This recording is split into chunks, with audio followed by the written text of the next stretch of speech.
napapalitan na ng bago. Dito sa Ephesians 4 verse 24, mga kapatid, ganito po ang sinasabi, mga kapatid. At ang dapat ninyong isuot ay ang bagong pagkatao na nilikhang kalarawan ng Diyos at naayag sa matuwid at banal na pamumuhay ayon sa katotohanan. Kaya nga, pasalamat tayo sa Panginoong Jesucristo. Binago niya tayo, mga kapatid. Binago niya tayo ng totoo sapagkat ang ating Panginoong Jesucristo na nagkatawang tao, siya yung perfect example of so many good things. Siya yung ganap na ehemplo ng maraming mga kabutihan. Ano yun? Yung kanyang kabanalan, yung kanyang pagpapakumbaba, yung kanyang pag-ibig, yung kanyang pagpapatawad. Kailangan meron tayo nun. Kapatid. At sa ating pamumuhay, yung ating lumang mga daan, yung lumang mga gawin natin, yung lumang buhay natin, kailangan mawala na. Amen? Katulad ng sinasabi sa 1 Peter 4 verse 3, mga kapatid, ganito po ang sinasabi ng ating Panginoon.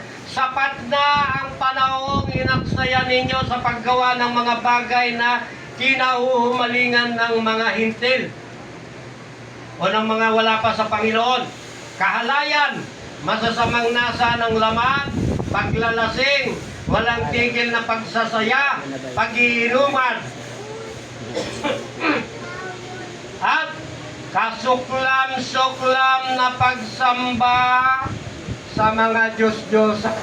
Yung mga tao na umihiwalay kay Jesucristo, babalik doon sa kasuklam na pagsamba sa Diyos-Diyosan. Yan ang natutunan. 1521 up to 2024, 25, 504 years of slavery of idolatry. Karamihan dito sa mundo na ito. Mga kapatid. Nandun na, kay Kristo. Ngunit umaalis pa. Sapagkat walang pangunawa. Alam, pagkakilala sa Panginoon, kaya yung lumang pamumuhay pa rin, kaya hindi na bago.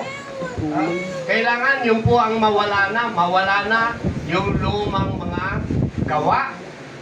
Mga kapatid, kailangan may suko natin yan sa Panginoon, pag sumikapan po natin yan. Mga kapatid, kailan pa natin isusuko yan? Hindi dapat on, off, on, off. Dapat laging on. Napundi, Pastor. Mahirap yung mapuntian. Pag napuntian, brothers and sisters, mahirap humanap ng bateryang ilalagay dyan. Mga kapatid. Kaya habang may panahon pa, pinaalalahanan tayo, mga kapatid, na yung mga lumang mga gawa natin maging bago na gawa, na ipaglingkod natin sa Panginoon. Hindi naman mahirap paglingkuran ng Panginoon. Mahirap po ba na paglingkuran ng Panginoon? Mahirap ba? Hindi po pala eh. Kaya magkaroon tayo ng kasigasigan. Kaya yung lumang daan, lumang gawi, lumang buhay, mawala na po yun. At mapalitan ng bagong daan, no? Bagong gawi, bagong buhay, kasi bago na kayong tao kay Jesucristo. Dahil isinuot ninyo ang bagong pagkatao, sabi doon sa Colossians chapter 3 verse 10, na patuloy na nababagot, naging kalarawan ng Diyos, na lumikha sa inyo upang lalo ninyo siyang makilala. Praise the Lord. Purihin po ang Panginoon. Lalo pa nating makilala ang Panginoon. Kaya kailangan meron tayong panahon sa panahon ng pagdako sa bahay-sambahan ng Panginoon, makapanalangin, makapagbasa ng salita ng Diyos, yung tunay na nabago ng Panginoon.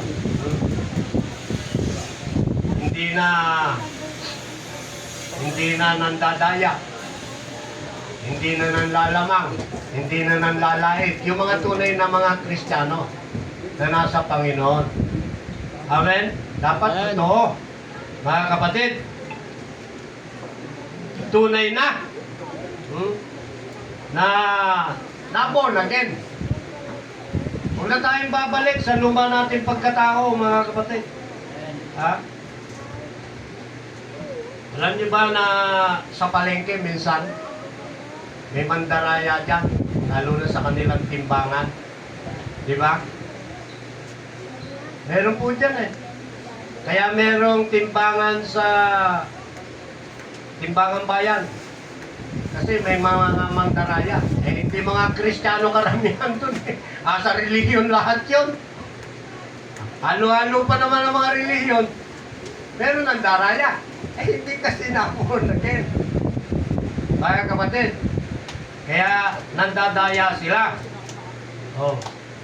Pagka nilagay doon sa timbangan nila, 3/4.